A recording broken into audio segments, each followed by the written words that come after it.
Assalamu alaikum wa rahmatullah. A yau za mu fara karatun littafin Tattali da Gina Kasuwanci na wallafar Ismail Hussaini, wanda ya samu suna Tattali da Gina Kasuwanci. Za mu fara yau. Ya ce, menene kasuwanci? Kasuwanci shine kulla yarjejeniyar sadaukarwa don mallakar wani kaya ko aiki bisa amincewar sashi guda biyu, mamallaki da mai bukata. Sau da yawa muna takaita ma'anar kasuwanci a matsayin siye da siyarwa, wadda kuma hakan ke karanta ma'anarsa na zahiri. Asalin ma'anar kasuwanci yana ɗamfaruwa akan dukkan wata alaƙar da za ta sanya ka mallaki wani kaya ko aiki, wadda aka ƙayyade ta akan wani farashi na musaya. Wannan shi ake kira da kasuwanci, ko da kuwa ba a kasuwa aka yi ta ba, kuma ba ɗan kasuwa ya yi ta ba, za a dai kira ta da kasuwanci kasancewarta alaƙa ce ta cinikayya. Hakika idan muka ɗauki kasuwanci a wannan mahangar, tabbas hakan zai nuna mana cewar kowa yana kasuwanci, kuma kasuwanci ba sai ɗan kasuwa ba. Saboda haka yana da kyau kowa ya yi ƙoƙarin sanin menene kasuwanci da kuma yadda ake hulɗa da jama'a yayin kasuwanci da kuma yadda ake bunƙasa ta.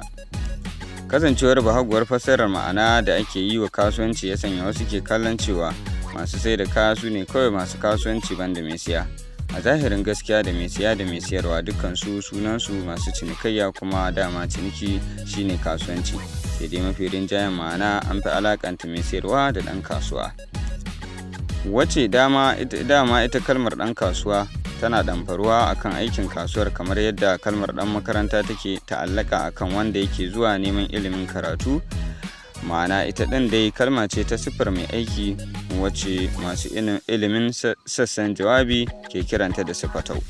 Haka zalika, har ila yau masana sun bayyana kalmar ɗan kasuwa a matsayin masu saye da sayarwa, waɗanda suka mai da hakan ta zama hanyar su ta samun masarufin asirin rayuwa. Matukar kana buƙatar kyakkyawar rayuwa, yana da kyau ka zama wayayye kuma masani a fannin rayuwa da yawa. Hakan zai taimaka kwarai da gaske wajen gane yadda za ka samarwa da kanka da daɗin rayuwa a cikin iyawar Ubangiji. Saboda haka yana da kyau mu san duniyarmu da hada-hadarmu ta yadda za mu yi komai bisa ilimi da wayewa ta fuskar zamani da al'adunmu. Wannan dalilin ya sanya na ɗauki ragamar wallafa wannan takaitaccen rubutu domin na ƙara yi mana bayani akan kasuwanci da tattali, domin samun ilimi a fannin rayuwa da ayyukanmu na zamani, har ma da yadda duniya take zuwa a yau da gobe, don samun haske kan yadda za mu tallafi kanmu da iyaye da 'ya'yanmu.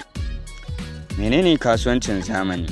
Hakika mun san menene kasuwanci da kuma suwaye 'yan kasuwa. Amsar da za mu ƙara haske dangane da wannan tambayar ita ce, abin da ake nufi da kasuwancin zamani shine a yadda alaƙar cinikayya a bisa sabon salon lokacin da al'umma take ciki, tare da bunƙasa yanayinta bisa yadda za ta dace da halin da zamaninka yake gudana. Kamar yadda a da kasuwanci ta dogara ne akan dakon haja da yawo da ita guri-guri domin bayyana manufofi da alfanunta, tare da buɗe murya ana talla da furucin baka, wacce a hakan ake sai da komai, ake kuma siyan komai, kuma da hakan ake tallar komai har zuwa wani lokaci da wayewa ya fara zuwa, ilimi ya fara bunƙasa.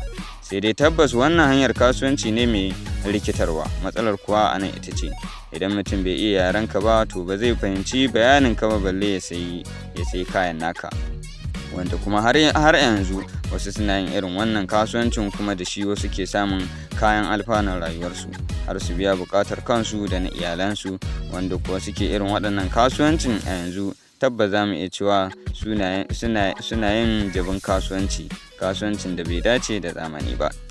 Kasancewar a yanzu zamani ya kawo mana hanyoyin tallata kasuwanci mabambanta kuma sauƙaƙa masu inganci.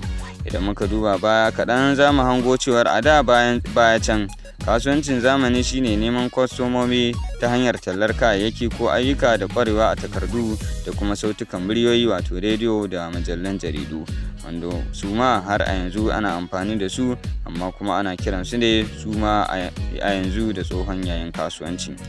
Sabuwar yayin kasuwanci ko shine tallar haja da kuma cinikayyar ta yanar gizo, wanda fasahar zamani ya kawo. Sannan kusan Kaso 70 cikin 100 na mutanen duniya a yau suna aiki da waɗannan hanyoyi domin sadar da bayanai da kuma cinikayyar kayayyaki.